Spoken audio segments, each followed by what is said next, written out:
Land water heating differences than we just talked about. Here's a nice little drawing of all of this.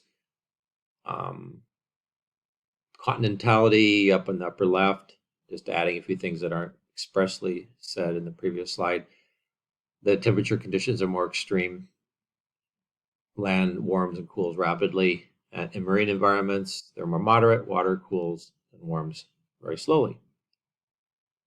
So what I would recommend, you just kind of look at each one of these and think about those. It's a nice little illustration of this sort of thing.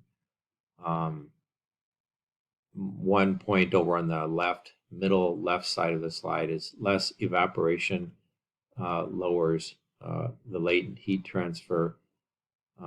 Remember, if you evaporate water, you have that 585 calories tied up because it's now water vapor.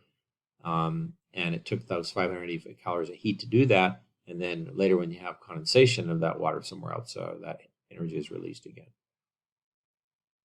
So the mixing of water, if you look over the ocean, keeps the heat from building up at the surface.